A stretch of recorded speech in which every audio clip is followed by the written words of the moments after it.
isso assim. Olá, muito boa noite. Sejam todos muito bem-vindos a mais um programa especial da série Com Presidenciáveis. Nas eleições gerais de 1989, Ronaldo Caiado surgiu como uma figura antagonista ao Lula. Já naquela época, ele denunciava a participação do Partido dos Trabalhadores em esquemas de propina.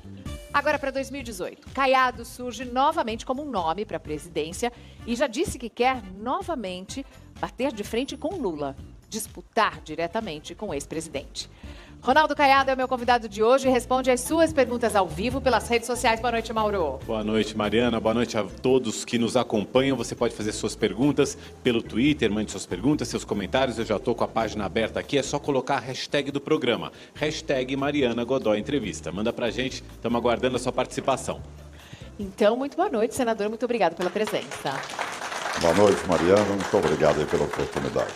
Sabe que aqui em São Paulo a gente tem o prefeito João Dória e o governador Geraldo Alckmin. E aqui em São Paulo todo mundo fala que os dois são candidatos também. A gente vai conversar com os dois nessa série especial.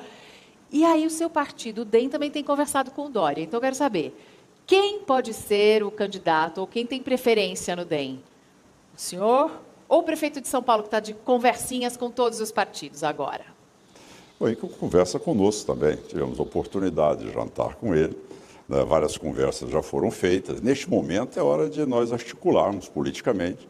Nós não temos nenhuma restrição, não tem nenhum fato que impeça a vinda, não só dele, mas de outros pré-candidatos que queiram concorrer dentro do Democratas. É um jogo totalmente aberto. Numa eleição majoritária, não adianta querer fazer artimanhas de cúpula. O candidato, para ganhar a eleição, tem que ter voto. Tem que ter capacidade de dialogar com a sociedade brasileira. Tem que ter credibilidade. Hoje em dia, Mariana, não é tanto mais o conceito que é candidato de direita ou de esquerda, é mais o conceito do candidato que seja honesto, que tenha uma vida pregressa capaz de dizer, olha, como eu vivo a vida, como eu faço a minha política e como eu exerci os meus mandatos. Se o cidadão tem espírito público ou se, na verdade, ele faz política para enriquecimento ilícito. O Rúfica Oswaldo diz que o senhor é ficha limpa. Graças a Deus. 22 anos no parlamento e não existe nada que desabone e nunca desonrei o voto de um goiano. Vamos, então, já aos votos dos internautas, Mauro, porque tem bastante gente usando a hashtag Mariana Godoy Entrevista e as suas perguntas também. Tem bastante gente. Posso começar com uma Claro. minha? Eu acompanhei essa semana, senadora, a questão da votação no Senado do fundo partidário.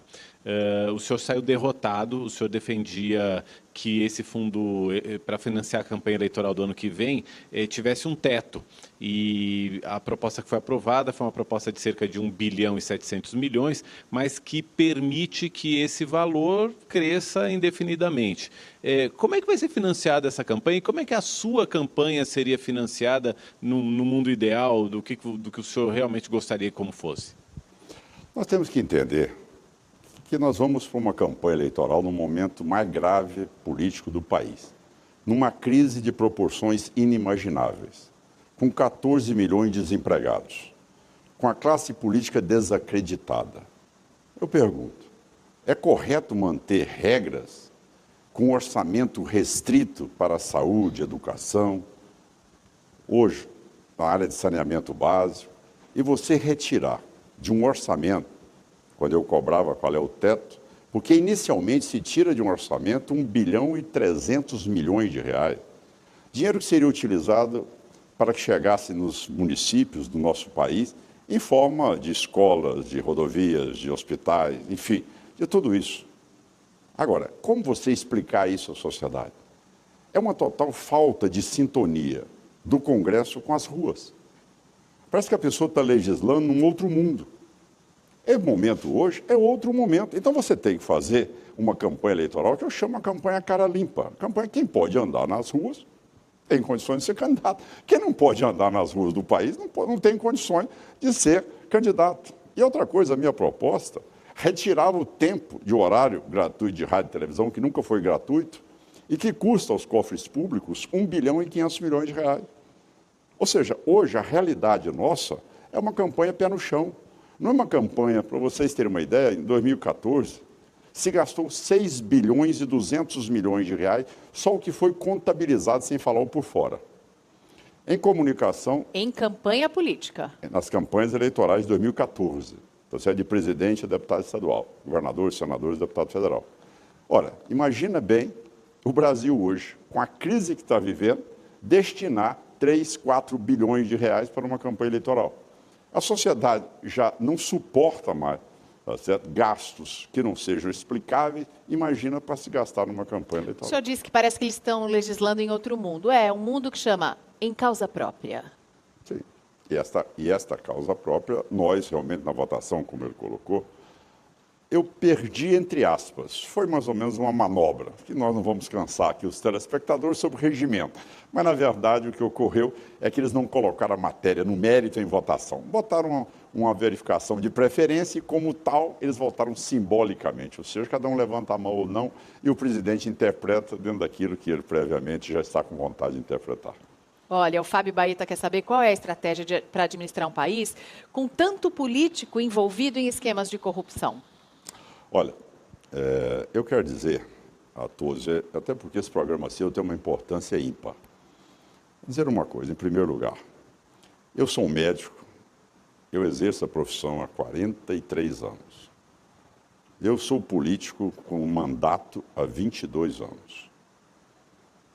Vocês nunca me viram envolvido em nenhum escândalo. Então eu quero deixar claro para a sociedade brasileira que eu tenho orgulho de ser político. Eu tenho orgulho de ser senador da República pelo Estado de Goiás. E aqueles que pensam que denegrindo a classe política se constrói democracia, estão enganados. A política é indiscutivelmente algo responsável e sério. Os maus políticos não podem denegrir totalmente a política. Então, eu quero deixar claro que um presidente da República, ao ser eleito, se ele tem uma vida pregressa que o credencia a dar sinais de ética, de moral, de rigidez, de princípios, ele tem credibilidade junto à sociedade para propor mudanças e sair da crise. Agora, quando o presidente está atingido de morte do ponto de vista moral e ético, como é que a sociedade vai recepcionar qualquer medida que proponha sofrimento para a sociedade brasileira? Então, o gestor, o presidente, a figura no presidencialismo é a figura do presidente. É como o médico cirurgião. Não adianta você mandar, com todo respeito, a enfermeira na cabeceira do leito. É o médico. É aquele que operou que tem que estar na cabeceira do leito. Assim é o presidencialismo. É o presidente da República que tem que estar na frente da televisão, sem teleprompter, sem nada escrito e dizer, olha, a crise é essa e neste momento eu peço a vocês que empenhemos neste processo que é fundamental para tirarmos o Brasil da crise. São atitudes como essa, Mariana, que você faz com que haja uma reciprocidade dentro da população e aquele que está no comando do país naquele momento. Um presidente que tem apenas 3% de aprovação, 3% de aprovação, não vai conseguir aprovar as reformas que precisam ser feitas, entre elas a reforma da Previdência. Isso é algo que deve ficar para o próximo presidente. Então, para depois de 2018. É mais fácil fazer uma reforma quando você tem a população do seu lado? Qual é a sua opinião a respeito da reforma da Previdência? Lógico. Eu já disse isso e repito. O presidente, quando ele propõe uma reforma da Previdência, em primeiro lugar, ele tinha que renunciar à aposentadoria dele. É um bom exemplo, Mariana. Não adianta. Hoje, com as redes sociais, todo mundo sabe a vida de todo mundo. Então, quando você propõe qualquer sacrifício a mais a quem quer que seja, você, como presidente da República, você tem que dizer, olha, eu sou o primeiro a assumir a posição. Eu sou o primeiro a dizer que nós temos que cortar na própria carne. Esse é o gesto que cria credibilidade.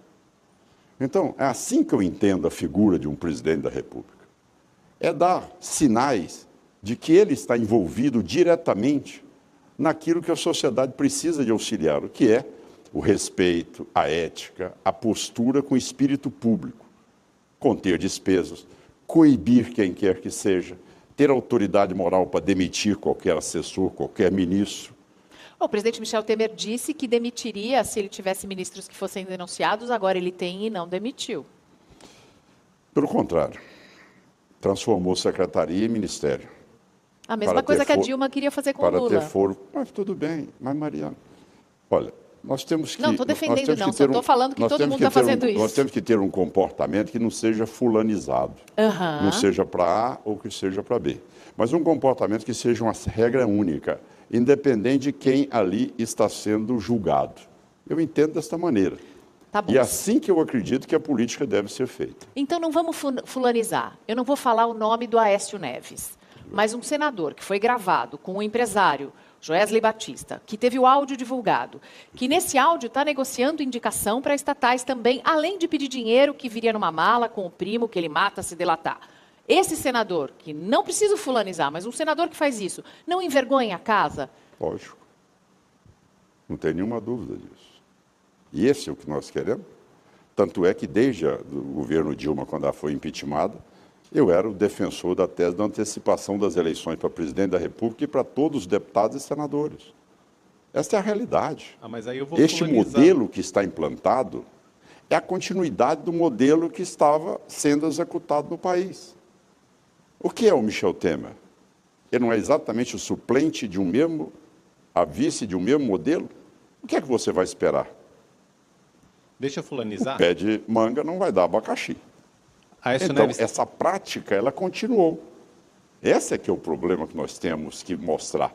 Que não é assim mesmo modificando para o vice, e sim convocando a sociedade numa nova eleição e dizendo, dissolva-se o Congresso, dissolve-se a presidência da República e convocam-se novas eleições. Senador, eu vou deixar o Mauro fazer essa pergunta, depois a gente vai para essa parte de dissolver o Congresso. Fulanizar. O Aécio Neves tem que ser cassado? Não, mas tudo bem, eu estava dizendo no contexto geral, eu não tenho nada contra fulanizar. Eu estava dizendo assim, quando você defende uma tese, ela não é identificada para A ou para B.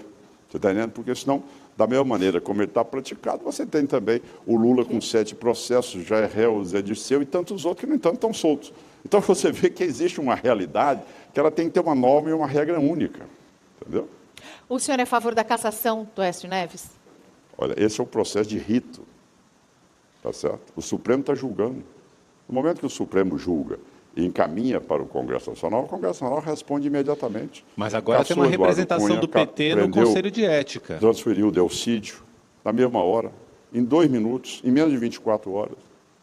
Então, o que nós precisamos de colocar, com muita tranquilidade, e você sabe, você acompanha o Parlamento, você sabe que a mesma prerrogativa que tem o Supremo de julgar todos os crimes praticados por deputados, e eu sou aquele que levantei essa bandeira e derrubei o foro privilegiado no Senado Federal. Vocês assistiram naquele grande evento da Comissão de Constituição e Justiça. Não é? Ali nós derrubamos o foro, fomos para o plenário, derrubamos o foro e está parado até hoje na Câmara dos Deputados. Bom, então, eu nunca defendi foro privilegiado para quem quer que seja, em primeiro lugar. Segundo lugar, o que nós temos que discutir são regras de um processo chamado independência dos poderes e Constituição brasileira. O que é que nós aprendemos? Veja bem, eu sou um médico, sou um cirurgião. O que é que a gente aprende desde o primário? O juiz é prisioneiro da lei. Não é isso? Tem que obedecer o que está escrito. Prisioneiro da lei. Ele só pode interpretar o que está na lei. O parlamentar, o deputado ou o senador, eles são legisladores.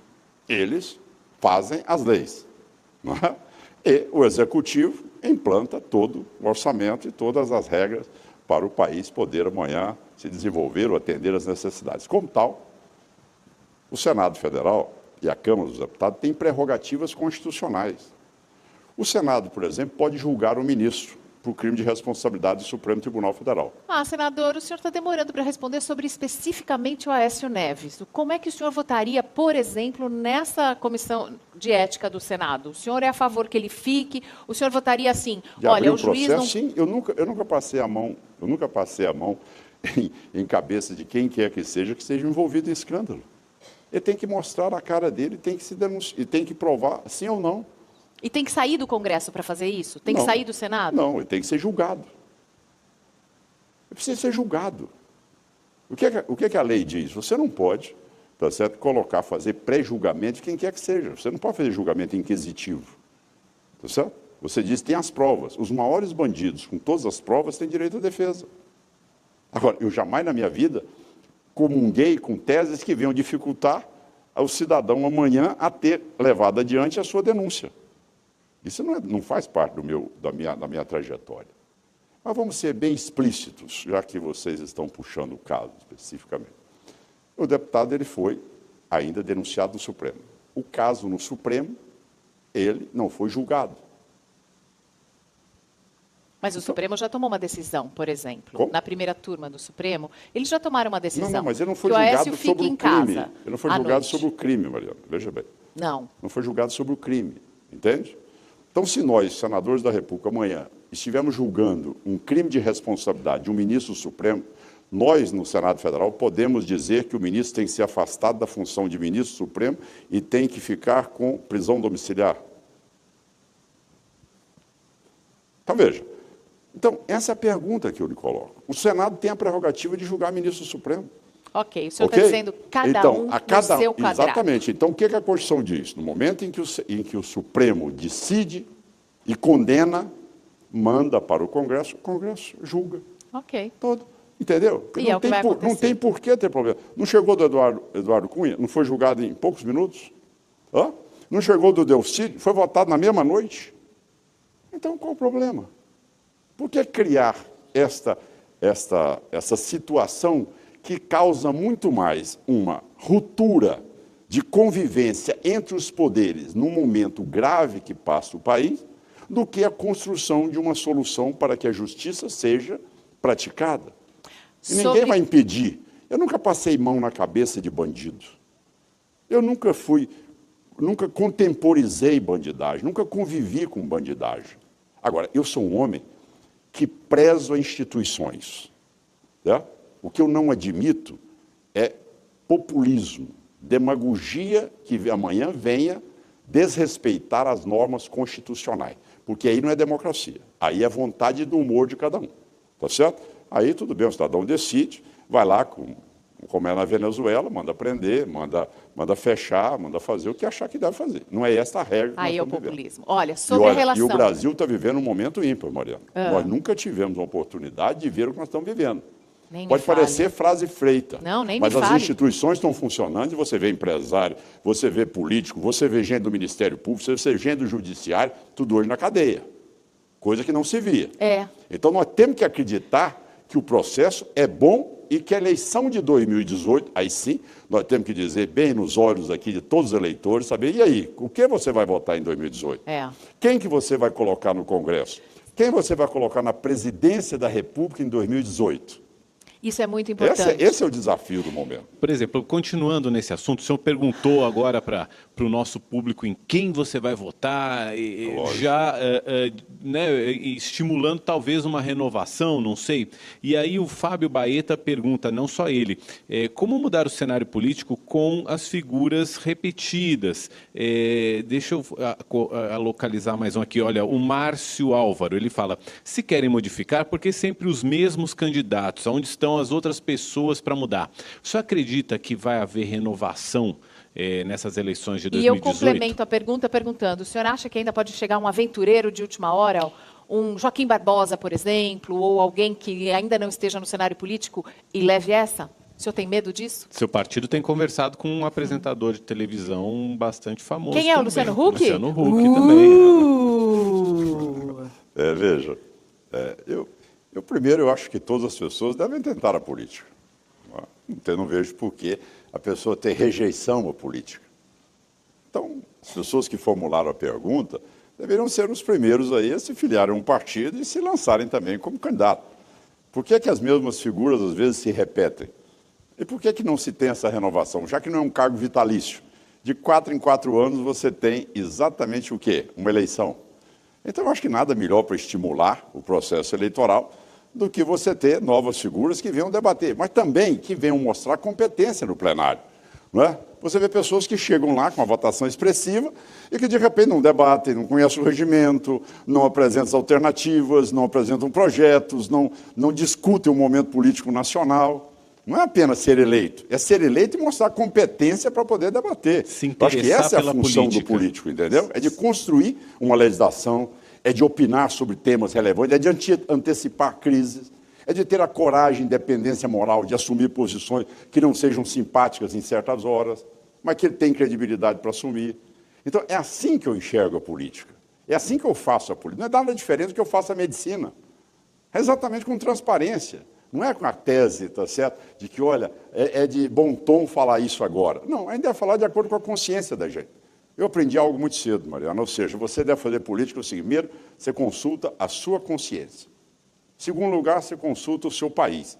Em terceiro lugar, o seu partido político. E aí você decide. Bom, é tranquilo, você dorme bem e tenha certeza que você está falando com a sintonia daquilo que você defende. A Lidiana está assistindo ao programa, mandou pelas redes sociais, dizendo que o senhor é muito preparado. Mas o Alessandro Vaz escreveu aqui que o senhor é o Sarney de Goiás. Eu sou o quê? O Sarney de Goiás. Acho que uma pessoa dessa realmente... O Alessandro ou o Zé Sarney? Deve ser algum petista ressentido. Ó, Alessandro, você é um petista ressentido, ele não é o Sarney de Goiás. É, porque realmente é uma pessoa que tem 43 anos no exercício da medicina, que faço política, nunca tive envolvimento com nenhum escândalo, e que sempre defendi o meu Estado com muita garra e com muita determinação, não é verdade? O André Moraes quer saber o seguinte: o senhor é a favor da indicação política ao STF? Quer dizer, que o Executivo nomeie os ministros do STF? Nós estamos propondo ainda coisas maiores. Nós estamos propondo agora que o STF tenha mandato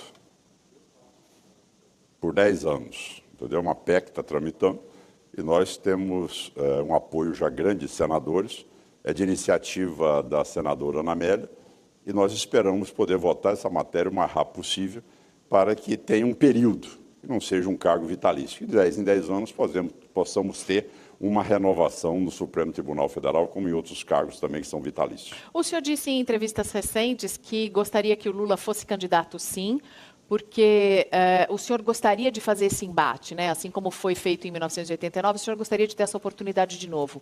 É importante que o Lula seja candidato ou que ele possa ser candidato? O senhor não tem medo que ele ganhe? Vamos lá. Adoro a reação, né? Essa resposta, ela provocou até muitas reações no Brasil. A gente tem que explicar o contexto. Eu, por exemplo, Mariana, eu tenho muito receio de criarmos mitos, como a Argentina criou Perón, como a Venezuela criou Chávez, entendeu? Isso é muito ruim.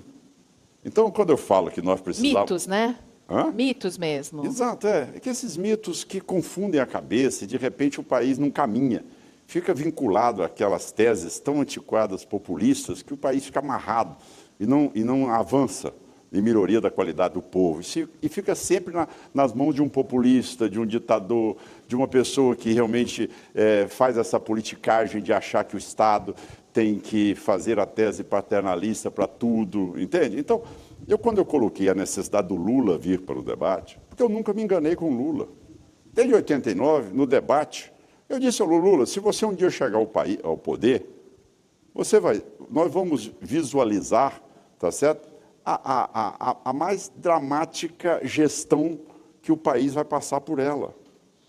Então, eu já disse isso no debate com ele, eu não tinha nenhuma dúvida que ele seria isso que ele fez com o país. Agora, as pessoas naquela época me achavam duro demais com essa posição. Por que eu gostaria? Porque seria o momento da gente mostrar entre o que ele fez, o que ele falou, e a vida dele. Entende? E a vida dele, como ele se comporta, como ele é. E me chamavam, à época, de latifundiário. Quer dizer, eu, perto do filho do Lula, eu sou pequeno produtor rural. Mas já descobriram as fazendas do filho do Lula no Pará? Já está certo que são dele mesmo? Todo mundo sabe. Esse é o zero e vezeiro. Quer dizer, Santa Bárbara, né? Como é o nome? Sabe o nome, Mauro? As pessoas que têm toda aquela vida, não é, que vinha ali com todas aquelas restrições, de repente possam ser os grandes expoentes da riqueza, da fortuna, dos bens. Então isso choca as pessoas. Qual é a credibilidade dele falar em pobreza? Qual é a condição dele falar que ele realmente está ali voltando os olhos para as pessoas mais humildes? Sendo que assaltou o aposentado, assaltou os fundos de pensão, assaltou a Petrobras, estatais todas, Eletrobras, Nuclebras, tá certo? Petrobras, e daí foi Banco do Brasil, Caixa Econômica Federal, BNDES, não deixou nada. Veja o escândalo da JBS, mostrando o que foi usado do dinheiro público. Não se tem dinheiro hoje. Quantas pessoas estão hoje à espera de uma cirurgia letiva? Quantas pessoas tem hoje que tem hoje uma insuficiência renal crônica que não tem onde fazer uma hemodiálise? No país. Se o senhor fosse presidente, o senhor tem bastante experiência na área da saúde, né? A gente tem umas perguntas da população. Vamos pôr, Matheus, uma pergunta da população, porque tem uma delas que é bem referente a esse tema. Senador, o senhor é médico. O que o senhor acha do Sistema Único de Saúde? Essa é a Mirna, então, perguntando sobre o SUS. Olha, em primeiro lugar, o SUS, nós temos que preservá-lo. Ok. Preservá-lo, cada vez mais. Nós temos que botar também gestão, cada vez mais exigir eficiência dos colegas, mas darmos a eles condições para que eles possam fazer o bom exercício da medicina. Sou autor da emenda constitucional que propõe um ponto que é relevante, ou seja, médico como carreira de Estado. Por que nós não temos hoje especialistas no interior? Por que nós não temos um bom cardiologista, um bom neurologista, ortopedista, pediatra no interior do Brasil? Por quê? Não tem salário? Porque as pessoas ficam dependentes do humor e da vontade política do município. Eles não têm estabilidade, eles não têm condições mínimas do exercício ali dentro da medicina e poder se manter atualizado na prática da medicina. Então, se convergem para os grandes centros. Quando você coloca uma carreira de Estado, como é um juiz, como é um promotor, você vai dar garantia ao médico especialista em poder se instalar no interior e poder fazer a boa medicina. Essa é a maneira que você tem, não é apenas formando médicos e concentrando nas capitais. O Brasil tem um projeto de poder formar agora 30 mil médicos por ano. O Brasil tem 323 faculdades de medicina, maior do que qualquer país no mundo. Mariana, não é a pulverização de médicos, é a distribuição correta do médico. E o cidadão só vai para o interior se tiver a condição mínima de garantia, que ele vai ter uma aposentadoria digna, que ele vai ter um salário compatível, que ele não vai ficar dependendo do humor do prefeito que acha que ele não deve ficar lá, porque não foi favorável contra uma campanha eleitoral. As pessoas têm que estar imunes a isso. E é desta maneira que eu acho que a medicina tem que ser exercida. Você vê há poucos dias, eu estive agora visitando aqui o Hospital de Barretos, que é de um grande amigo meu que está à frente desse movimento, que é o Henrique Prata. É algo que mostra para o Brasil o que a solidariedade pode fazer com a saúde. E os médicos podem simplesmente, no meu estado de Goiás, você pode ter certeza, teria a solidariedade de todos. Seja necessário instalar ali hospitais de campanha para atender em cada região ali as pessoas mais carentes. Pessoas estão na fila há 10, 20 anos esperando uma cirurgia que é tida como eletiva. A pessoa não anda com artrose de joelho, uma artrose no quadril, com a deficiência de uma escoliose desviando uma coluna. Dá para resolver tudo isso com vontade política? Não é só vontade, é o exemplo. É o exemplo. Eu citei a você o caso de Barretos, para você ver o que é o exemplo, o que se pode fazer, o que o Henrique Prata fez dentro de Barretos. É o exemplo de um homem que em torno de Barretos, em 100 quilômetros em torno de Barretos, não tem um caso de câncer em estágio avançado. É tudo diagnosticado em fase com que você trata e a pessoa não vai ter sequela disso, não vai morrer disso. E, no entanto, é o bom senso, é uma pessoa só. Ele fez isso em Barretos. É como um exemplo para o país. É a solidariedade, é a credibilidade moral que ele tem de chegar para os cantores, e construir ali, ter a doação de empresas do mundo inteiro hoje. E por que você não pode fazer isso à frente de um país? Por que você não pode ter um ministro da saúde que seja a pessoa qualificada, um homem de credibilidade, que ao falar, ele suscita exatamente o quê? Solidariedade, amor ao próximo, competência. É isso que se falta no Brasil. Porque a eleição, Mariana, ela se transformou em balcão de negócio. Acabou o espírito público, acabou a beleza da oratória, dos grandes debates. Virou está aí na mesa, vamos pegar, quem vai pegar? Mas é isso que nós temos que recuperar. Nós temos que recuperar isso. Então vamos falar, vou fazer um pequeno intervalo agora. E na volta eu quero saber sobre a CPI do BNDES, os empréstimos que deveriam ser investigados, sobre tudo o que aconteceu com o dinheiro do Banco Nacional de Desenvolvimento Econômico e Social. Mas na volta, depois do pequeno intervalo. Até já.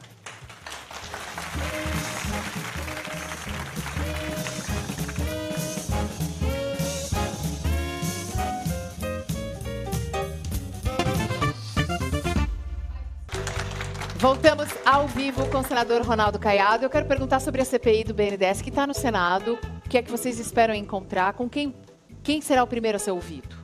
Olha, nós temos a CPI pelo Senado do BNDES, mas nós temos a CPMI, que é uma comissão parlamentar mista, Câmara e Senado, da JBS. que é essa específica da JBS, entendeu? A do BNDES aprovou algumas convocações, mas não tem nenhuma oitiva, ou seja, não tem nenhum depoimento marcado. Já na próxima terça-feira, nós teremos lá no Senado Federal, sim, o depoimento de um dos membros da Procuradoria-Geral da República, procurador Ângelo, que vai ter que se explicar como é que foi feito essa troca de informações com a JBS, de que maneira houve a interferência ou anuência, ou se foi facilitado o processo de criar ali a delação premiada, dentro de que regras ela foi construída. É um processo que está iniciando, ela foi instalada há uma semana, ainda não temos ainda um resultado prático, mas já solicitamos a quebra de sigilo bancário, fiscal e telefônico, como também todas essas outras operações da Polícia Federal que encaminhasse para a Comissão Parlamentar de Inquérito. O Mauro Taliaferri vai fazer uma série de perguntas agora. Tem várias perguntas chegando, eu vou pedir para o senhor responder rápido, em poucas palavras, para a gente queimar várias aqui. Eu vou por temas, alguns que são os mais comuns aqui. Sua opinião sobre rever a política de desarmamento no Brasil? Olha, eu concordo em rever a política de desarmamento no país. Concordo, plenamente. Em rever. Acho que essa matéria tem que ser enfrentada pelo Congresso Nacional. Nós temos que rever essa posição hoje. Tá certo? Nós temos hoje uma preocupação enorme. Eu acho que a sociedade comunga com o que eu vou dizer aqui. Nós hoje estamos sob o comando não do Estado brasileiro. O Estado brasileiro hoje não entra no Rio de Janeiro. O Estado brasileiro hoje não entra no entorno de Brasília. O Estado brasileiro hoje não entra nas penitenciárias do Brasil. Quem comanda hoje são as facções no país. Então nós temos que rever muito da política de segurança no país e botar regras mais rígidas para não submetermos a essa situação que nós estamos vivendo hoje em dia. Outro tema aqui bastante comum aqui das perguntas, intervenção militar, sua opinião a respeito? Olha, eu quero me alicerçar aqui na fala do general Vilas Boas. Ele é um homem cumpridor das regras constitucionais. Ele jamais sequer autorizou dizer isto. Ele é um homem que colocou isso muito claro no Senado Federal e em todas as entrevistas que participa. Ele é um homem que fala pelas Forças Armadas, pelo Exército Brasileiro. E deixou claro, a função do Exército e das Forças Armadas é de preservar a ordem. Como nós vimos lá o PT destruindo a esplanada dos ministérios, o Exército foi convocado. Como nós vimos agora a Rocinha, que onde lá está sob tiroteio de facções, o Exército foi chamado para lá poder intervir. Então, essa situação, sim, ele está disposto e cumpre normas constitucionais. Agora, a crise política é a responsabilidade dos políticos e nós saberemos achar uma saída para que tenhamos a continuidade tranquila da democracia com as eleições ocorrendo e resgatando a credibilidade da classe. Outro tema bastante abordado aqui pelos internautas. Se o senhor não for candidato à presidência da República, o senhor sai candidato ao governo de Goiás? Sim. O Wigner Matias disse que o senhor é o próximo governador. Ao governo do estado de Goiás. Tem um orgulho enorme de ser goiano. É um estado que, infelizmente, tem sido muito penalizado por essa gestão que lá está há 20 anos e que realmente sugaram muito o estado que tem todo o potencial de crescimento, vive hoje um momento crítico que o Tesouro mesmo coloca Goiás como um dos estados mais endividados do país, sem menor capacidade hoje de financiamento. E é triste nós assistirmos o meu estado de Goiás nessa posição. Eu tenho certeza que nós teremos ali a condição de resgatarmos rapidamente o estado se lá chegarmos como governador. E outro tema que o pessoal pergunta demais sobre questão de trabalho escravo. O senhor uma vez houve alguma acusação quanto a alguém da sua família de ter em alguma propriedade e também as pessoas criticam o fato de o senhor não ter votado a PEC do trabalho escravo, de ter votado contra a PEC do trabalho escravo. É uma oportunidade para o senhor esclarecer sua posição. Você sabe que nunca conseguiram me atingir em nada. Nada. Nem no exercício da medicina, nem na política, nem como produtor rural. Então, realmente, as mentiras, as ilações, as calúnias vêm sempre. Não existe nada que me desaboie.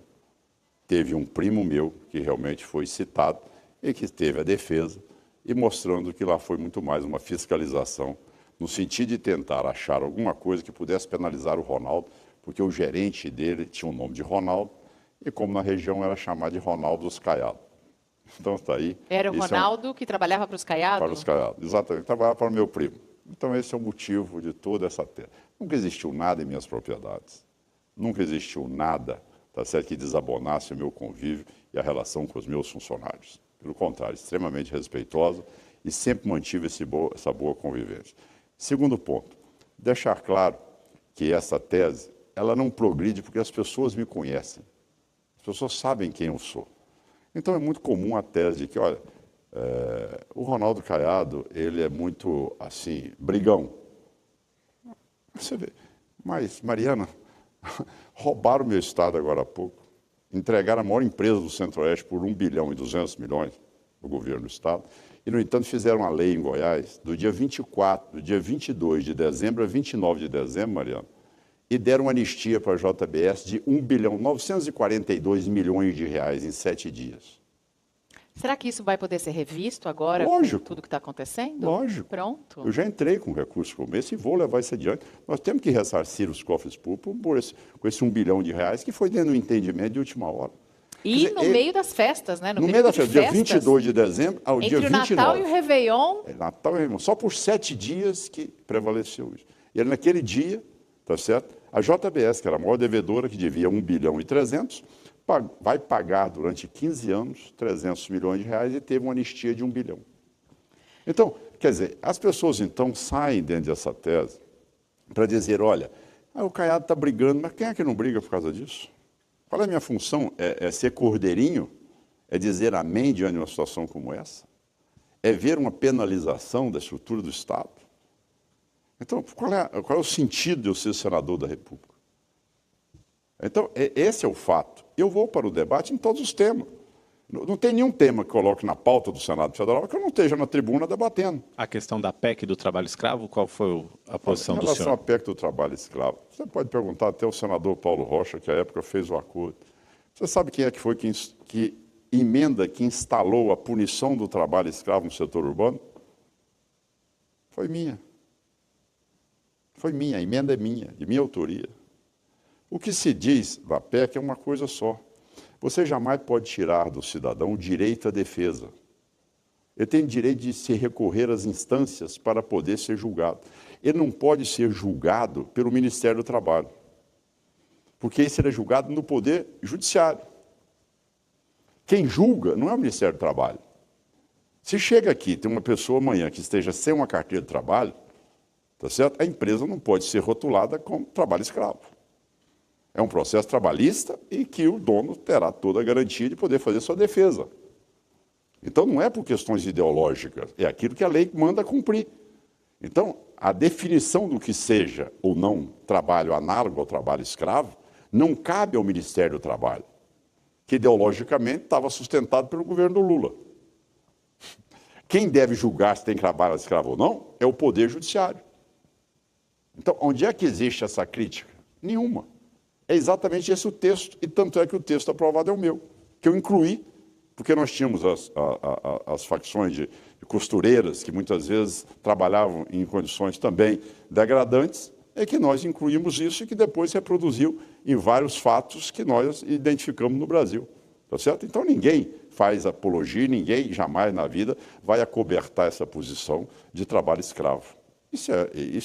Seria uma total falta até de um mínimo de coerência com a vida que eu tenho de 43 anos de médico. A internet é que não tem coerência. A internet tem fake news, a internet tem robôs respondendo, a internet tem gente paga só para criticar, ou para agredir, ou para provocar. A internet não tem muita coerência e essas coisas acabam se espalhando. Então é importante também ter essa chance e essa oportunidade de falar sobre tudo. A Marina pergunta sobre reforma agrária no Brasil. A reforma agrária no Brasil está aí. Está aí, Marina. Veja bem, o que é que o Caiado fez no país inteiro? Lutou para que nós pudéssemos ter uma reforma agrária onde o cidadão tivesse condições de produzir e viver dignamente. As pessoas quiseram o seguinte, bem, então, nós vamos criar um assentamento, vamos jogar as pessoas lá, que pelo menos elas não estão aqui produzindo nenhum problema nas cidades. Mas chega lá, não dá instalações mínimas de eletrificação rural, nem água, nem condições mínimas de comercialização, nem de produção. Querem transformar essas favelas. Então, o que nós mostramos, o que nós já produzimos hoje, e o resultado disso é a implantação de cooperativas, mostrando que nós podemos dar uma sustentação muito maior a esses assentamentos que hoje, Mariana, só para o cidadão brasileiro saber, hoje, dos assentamentos hoje feitos dentro da ideologia do PT, não tem 10% dos assentamentos emancipados. Isso quer dizer, há 20 anos, pessoas estão lá e até hoje não sobrevivem com o que produzem. Dependem exatamente da cesta básica. Então, isto não é política de reforma agrária. Mas as cooperativas conseguem sobreviver depois porque tem um caminhão da cooperativa. Eu tenho muitos amigos cooperados. Exato. Porque eu compro produtos orgânicos. Exatamente. Então eu conheço. Eles têm um sistema de produção que todos pagam um pouquinho para manter, mas tem um caminhão para distribuir depois, tem o dinheiro para o adubo, tem o dinheiro para o fertilizante. Isso. Você qualifica as pessoas. Porque hoje a agricultura ela é altamente tecnificada. E você, cada vez mais, com a produção de orgânico, como você disse, que você consome, cada vez mais as pessoas têm que estar atentas para aqueles detalhes. E saber hoje, a agricultura brasileira, ela é reconhecida tanto na produção orgânica, como também na produção de grande volume. Nós somos hoje uma referência no mundo. Nós somos a única agricultura do mundo que preserva o meio ambiente. Então, quer dizer, nós somos hoje um exemplo para o Brasil, para o mundo. Olha, vamos falar o seguinte, vamos falar muito sobre meio ambiente, porque recentemente a renca foi assunto mundial, né, até com participação de Gisele Bündchen na polêmica. A gente vai falar sobre isso e fazer a pergunta que a gente vai fazer para todos os nossos convidados nesse esquema, nessa série especial com os presidenciáveis, que é por que o senhor quer ser presidente do Brasil, mas depois do intervalo.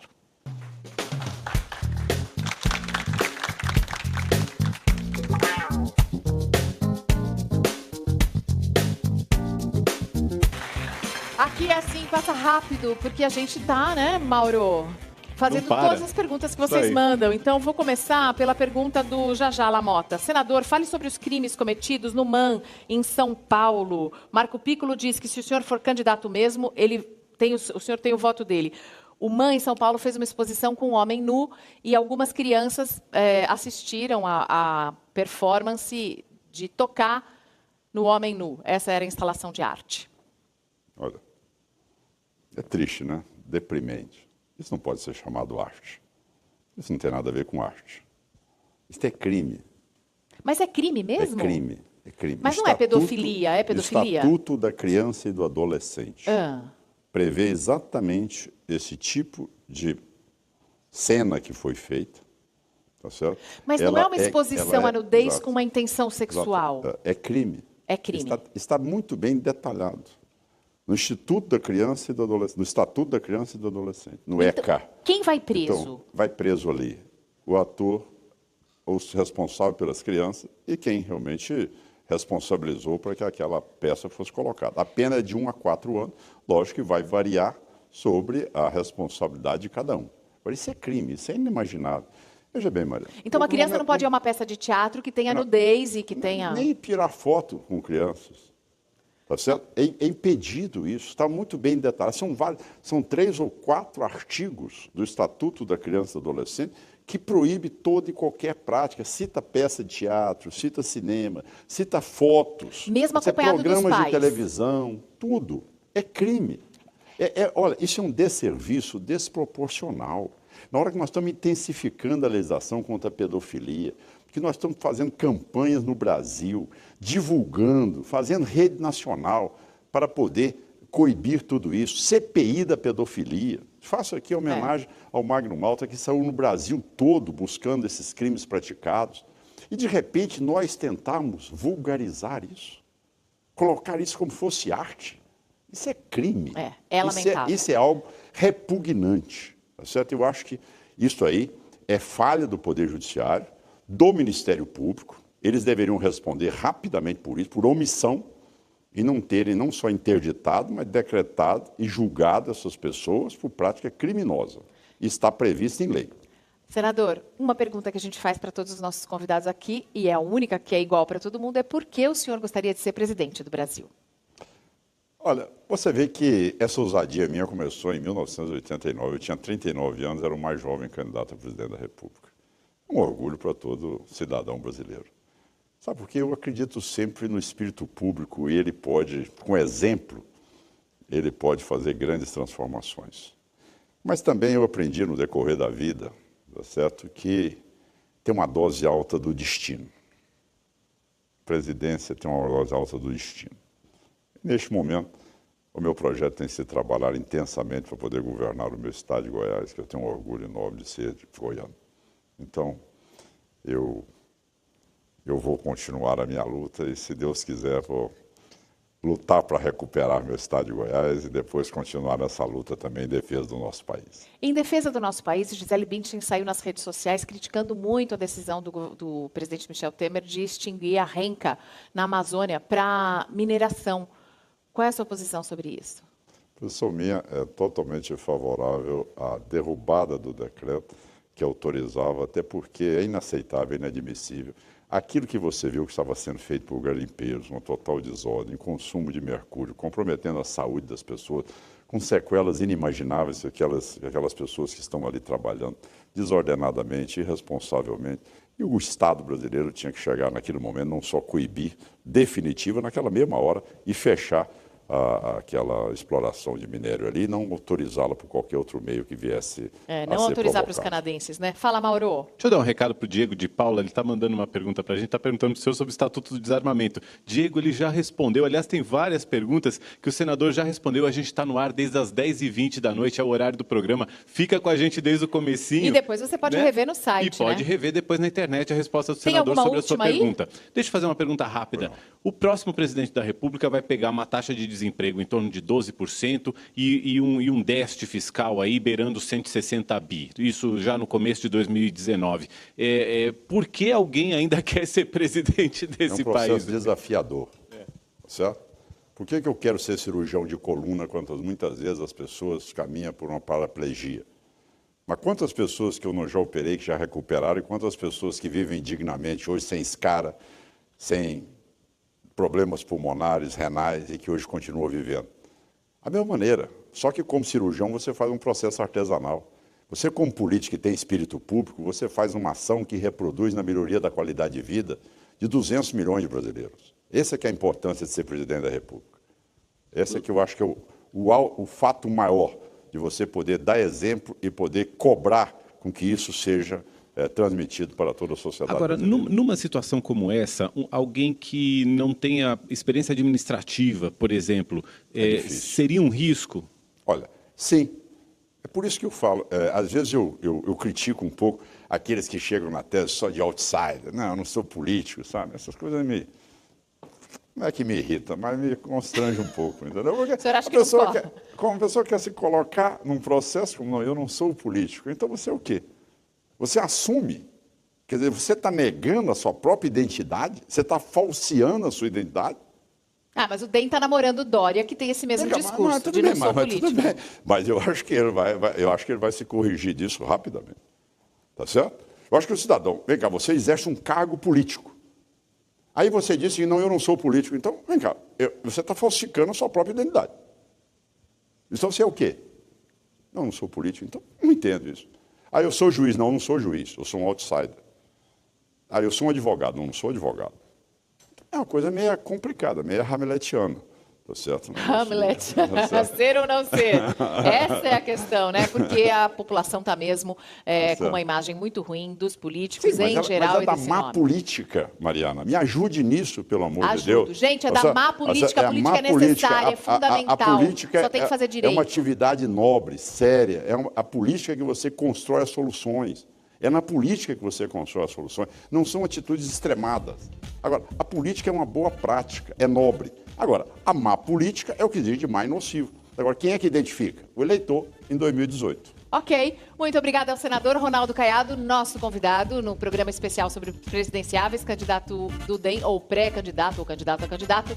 Muito obrigada pela sua participação. Uma boa noite para o senhor. Aproveite São Paulo. Vai a um restaurante agora, o que vai fazer? Muito obrigado.